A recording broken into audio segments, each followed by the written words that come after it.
preocupados sobre qué vamos a hacer con la deuda. Haremos lo que siempre hicimos, que es cumplir y honrar las deudas que se han tomado.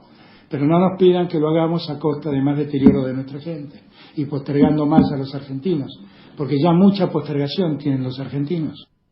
Cuando el gobierno actual asumió el poder, la Argentina tenía una deuda que representaba el 38% del Producto Bruto. Y hoy tenemos más del 100% del producto afectado.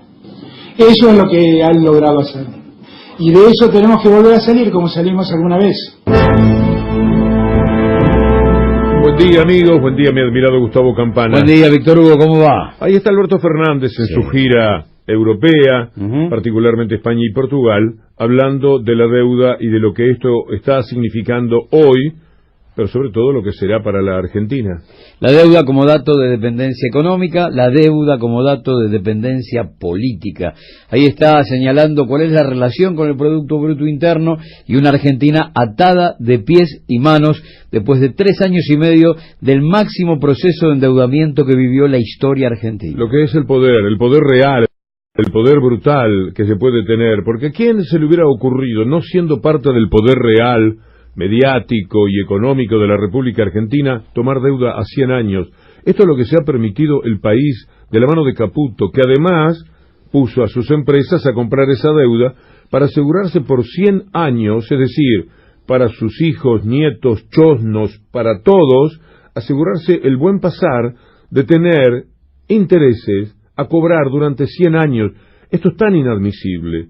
Es tan atroz lo que le han hecho a la Argentina que me parece que es el símbolo. Si vos hablas de deuda, podés mencionar para siempre, durante 100 años podés estar diciendo que hubo un gobierno que fue capaz de tomar deuda por ese tiempo. Este proceso de endeudamiento que arrancó con el pago a los buitres es fruto de un proceso de desendeudamiento anterior, porque se consiguió con un consorcio de bancos, 7 u 8, aproximadamente en 72 horas, 15.000 millones de dólares, y a partir de ese momento se puso en práctica una tristemente célebre frase de Prat Gai: deuda se paga con deuda, y entonces entras en una espiral de dependencia que no termina nunca. Ellos mismos lo dicen, que pudieron endeudarse porque el país estaba desendeudado.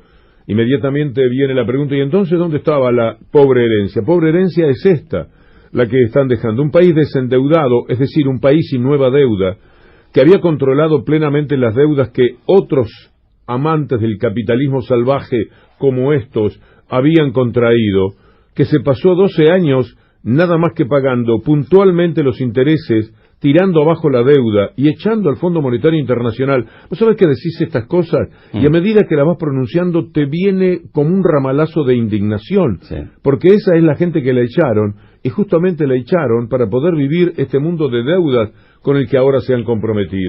La Argentina tendrá que pagar entre 2021, 2022 y 2023 $45.000 millones de intereses de los 200.000 que tomó en 3 años y medio este gobierno. $45.000 millones es el 100% de la deuda que le dejó Alfonsín la última dictadura, y serán 3 años de intereses del 21 al 23. Lo grave es que nosotros lo sabemos, fuimos viendo los papeles. Esto ocurre en algunas familias. Un padre demasiado protector, o un padre jugador, o un padre con historias extrañas en su vida, que tiene necesidad de hacerle creer a la familia que se puede vivir de una manera más elevada de lo que sus ingresos le permitirían. Y entonces, cuando ese padre muere, estamos pensando en un sistema muy patriarcal, pero es lo que normalmente ha ocurrido.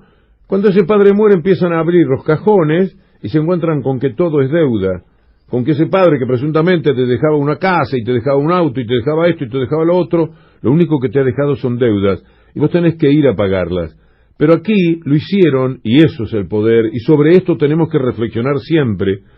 El poder del poder, el verdadero, eso lo hicieron mostrándote los papeles. Todos los días nosotros en las 7:50 hemos sido unos majaderos con Gustavo Campana. diciendo qué barbaridad la deuda, qué locura la deuda, cómo van a tomar deuda, si gobierna cualquiera, resulta que el mejor equipo de los últimos 50 años para lo que sirve es para pedir dinero prestado por el mundo, pasan la gorra, piden, viven de rodillas, comprometen el país, terminan con la soberanía. ¿Cuántas cosas, de cuántas maneras lo habremos dicho, Gustavo? Hoy Clarín lo dice en soledad como si fuera el agente de prensa del gobierno de la nación y te anuncia, instala que bancos de inversión, son 13 entidades de las más importantes del planeta, se harían cargo de comprar los bonos argentinos. O sea, el reperfilamiento quedaría en manos de 13 bancos. La Argentina quedaría en manos de 13 bancos, muy conocidos, porque casi son los mismos que armaron el megacanje de Domingo Felipe Cavallo y el préstamo urgente para pagarle a los buitres en abril de 2016. Y te aparece el Morgan, el Citi, el Credit Suisse, aparecen todos. Y sobre todo van a aparecer los funcionarios argentinos que hicieron esta locura del endeudamiento trabajando para ellos. Van y vienen entre el JP Morgan y otros bancos importantes a ser funcionarios de la Argentina. Cada 10 o 15 años, cuando Clarín y Nación convencen a la gente de que hay corrupción y parece que hasta lo demuestran, aunque luego más tarde nos demos cuenta que era todo una enorme patraña, los tipos van y vienen, trabajan un rato para el JP Morgan y otro rato para los gobiernos de la Argentina. En realidad, siempre están trabajando para ellos. Vale la pena decirle a nuestros amigos de las 7:50 en esta mañana que compartimos con Gustavo Campana, ¿por qué estamos hablando todo esto? Es a partir de dichos de Alberto Fernández en Europa en el día de ayer. Todos están preocupados sobre qué vamos a hacer con la deuda. Haremos lo que siempre hicimos, que es cumplir y honrar las deudas que se han tomado. Pero no nos pidan que lo hagamos a costa de más deterioro de nuestra gente y postergando más a los argentinos, porque ya mucha postergación tienen los argentinos. Cuando el gobierno actual asumió el poder, la Argentina tenía una deuda que representaba el 38% del Producto Bruto. Y hoy tenemos más del 100% del producto afectado. Eso es lo que han logrado hacer. Y de eso tenemos que volver a salir como salimos alguna vez. Y está tan claro, tan evidente que es una forma de poder que ellos usan en provecho propio, que todavía estoy muy conmovido por una película que vi anoche, Proyecto 55, de Miguel Colombo, una película que narra, cuenta, con algunas imágenes estremecedoras, lo que fue un bombardeo tan oculto por la historia argentina de Plaza de Mayo por parte de argentinos que bombardeaban contra argentinos en la Plaza de Mayo. Es un hecho tan demencial y tan increíble que es muy demostrativo del poder que tienen para haber dejado eso en un costadito de la historia, en el que reparan algunas de las víctimas, los familiares de algunas de las víctimas, de vez en cuando algún medio de comunicación un poco peronacho que recuerda lo que fue el bombardeo, pero no mucho más que eso, la devastación. Yo imaginaba cómo pueden venir argentinos, en aviones argentinos, del ejército argentino, mirar la Casa Rosada y tirarle bombas, ya no solamente a la Casa Rosada para matar a Perón, sino lanzar bombas sobre la Plaza de Mayo. La Plaza de Mayo murieron casi 400 personas, quedaron heridas, mutiladas, arruinadas para el resto de su vida. Muchas de las 797 personas que quedaron heridas, la devastación, los incendios, el humo, la locura, y no lo pagan. En la historia no lo han pagado de ninguna manera. Eso es el poder. ¿Y sabes lo que pasa? Son ellos siempre, están ahí. Un día te bombardean Plaza de Mayo y otro día asumen el poder para tomar esta deuda que han tomado, que es como tirarle bombas a la gente, porque vos también estás matando gente con la bomba de la deuda, que ahora sí le tirás en la cara, en la vida de los argentinos, para muchísimos años, en los cuales estaremos hablando de la maldita deuda permanentemente. El gobierno podrá pagar a Alberto Fernández en junio el vencimiento. Hay rumores de que no van a poder pagar en septiembre. Todo aquello con lo que jugaban en los tiempos de los Kirchner. Al final pagaron todo, se sacaron miles de millones de dólares de encima y echaron al Fondo Monetario Internacional diciendo, tome, esto es lo suyo, aquí lo tiene, váyase, como 9.000 y pico de millones de dólares, para sacarse de encima la presión que significa para la pérdida de soberanía, que esté el Fondo Monetario Internacional, que es como un pedazo de Estados Unidos, gobernando dentro de un país. Te da vergüenza, le pagás y los echás. Ahora, ¿cuánto poder hay que tener para hacer esto e irte tan campante? Para que aparezca Caputo cruzado de piernas el otro día con uno de esos micrófonos que ahora le cruzan la cara a la gente como si le dieran un aire de mayor importancia, que es lo que usamos en televisión, dando él explicaciones de lo que pasa con este gobierno que él integró para contraer la deuda brutal. ¿Cómo puede ser que no le pase nada a Sturzenegger, que volvió a hacer el mismo truco? Es un mago de las finanzas, que trabaja para las finanzas internacionales, que volvió a sacar el mismo conejo de la galera. Lo saca muerto y nadie se da cuenta, lo festejan y lo aplauden. Eso es el poder. Bombardear la Plaza de Mayo, vean la película, va los jueves. Yo creo que tendría que ir todos los días. Creo que era una película para el Gomón, con todo respeto y cariño por el Centro Cultural de la Cooperación.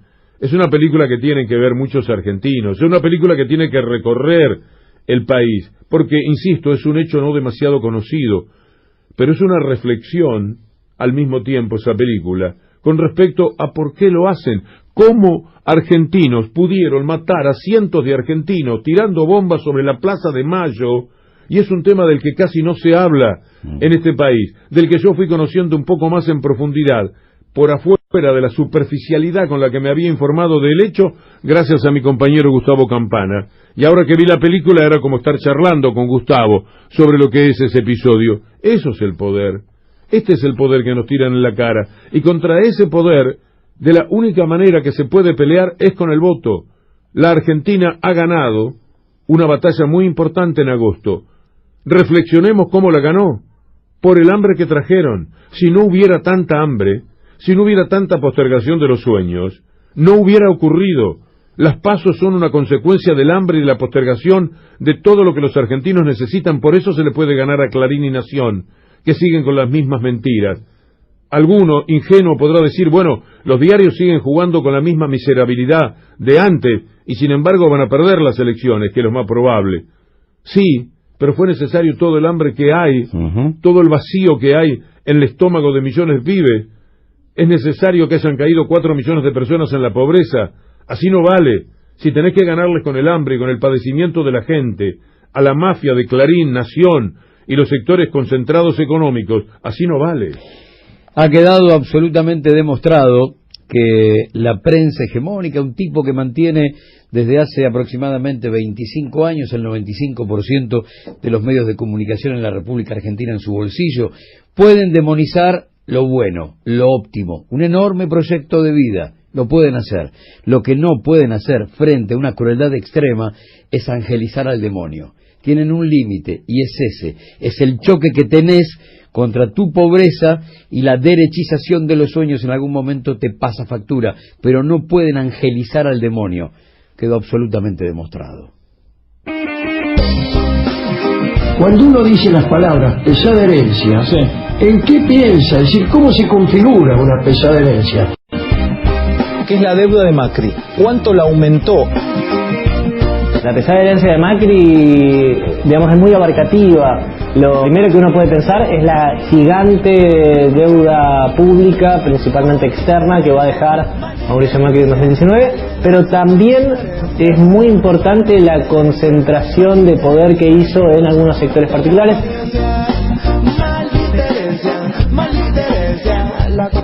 Los Fernández van a recibir una herencia pesadísima, ¿no?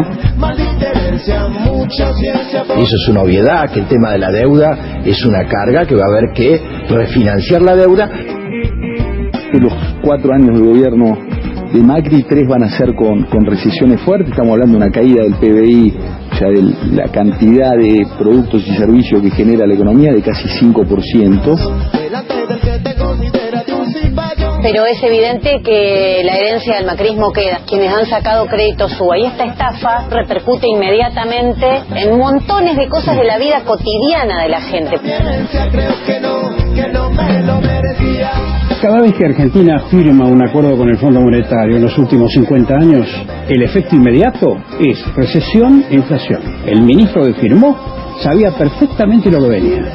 Y si Macri no se enteró, lamento mucho, realmente, es decir, no conoce la regla de juego, no conocía la regla de juego. Las reglas de juego son estas, es decir, Argentina se subordina a la política del fondo, y la política del fondo es profundamente recesiva. Un país quebrado. Acá el problema no son los grupos terroristas que no existen en la Argentina, no es un problema de mafia. El problema es que, en todo caso, las mafias son las que están en los bancos y en los fondos de inversiones que hacen todo lo posible para sacarle la guita a la gente y fugarla del país.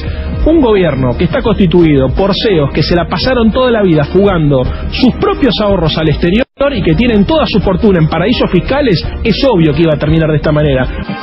Ellos son los terroristas, díselo, que ellos son los terroristas, que ellos son los terroristas, díselo.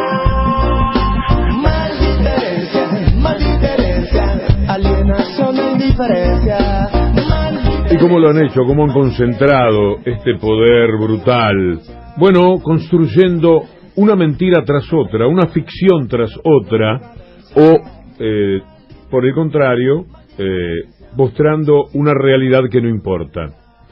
Ayer miraba televisión, ahora soy una persona con más tiempo, y alternaba el tenis, que tanto me gusta ver, con los canales de noticias más importantes. Sí. Un canal dedicó la mayor parte de sus horas a transmitir desde una playa, en medio de la niebla, la velocidad del viento en los Estados Unidos. Debo contarles que osciló entre 80 y 100 kilómetros en el rato que yo miré. Y me pregunté, toda la tarde, ¿esto es lo que importa? ¿Será por eso que pierden de la forma que pierde TN?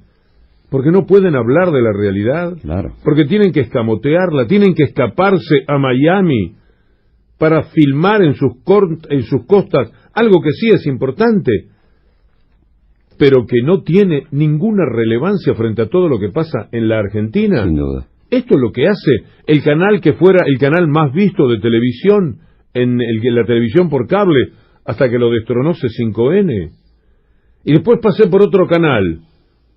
No exagero, pero en los zapping, porque iba y venía, no importaba demasiado lo que decían, yo quería ver en qué andaban. Estaban con el tema de los cuadernos. Estaban con la causa de los cuadernos, con lo que Bonadío había dicho en el día de ayer, 1 hora. La gente se te muere de hambre en todos los sitios. La situación política es devastadora para un gobierno de imbéciles y de inútiles. Y vos estás con el tema de los cuadernos, del que ahora les voy a contar algo muy especial. C5N y Crónica, por suerte, estaban mostrando cosas de la realidad, notas que tienen que ver con la Argentina en sus distintos estilos, pero era lo que estaban haciendo, hablando de política, de economía y todo lo que importa a los argentinos ahora, y dándole al Dorian una importancia relativa, 3 minutos, un informe, algunas imágenes. Decía, qué tristeza, porque la gente se dará cuenta, yo no sé cómo les va, cuando insisten con eso es porque les va bien, lo único que le va bien a TN hoy día es cuando muestra esas cosas, ¿podés creer? Sí, claro. El enviado especial es muy bueno, lo conozco, el muchacho es excelente, el periodista y hace lo suyo de una manera extraordinaria. El tema es lo que hay detrás, en la intencionalidad. Mostrame el Dorian, dale con el Dorian, metele al viento, metele a la bruma de las olas que rebotan en el mar y que me llevan a decir, allá del otro lado está Bahamas, y allá en Bahamas parece que murieron 7 personas. Y esto horas y horas para la República Argentina. Y otro canal, como te decía, con los cuadernos. Les voy a leer algo que tiene que ver con el tema de los cuadernos. Pero el cierre perfecto de lo que hemos hablado del comienzo del programa, sobre lo que dijo Alberto Fernández ayer, es esta frase que comparte con ustedes y comenta Gustavo Campana. Uno puede entender que esto fue escrito casi con indignación en la tapa de La Nación. A 5 columnas, Fernández prometió pagar la deuda, pero cuestionó la dependencia con Estados Unidos. Un dato que, por supuesto, en el tamiz de La Nación se queda y lo matan. Porque, ¿cuál es el problema de la dependencia con Trump? Fernández lo cuestiona y prometió pagar, cuestionando la dependencia con Washington.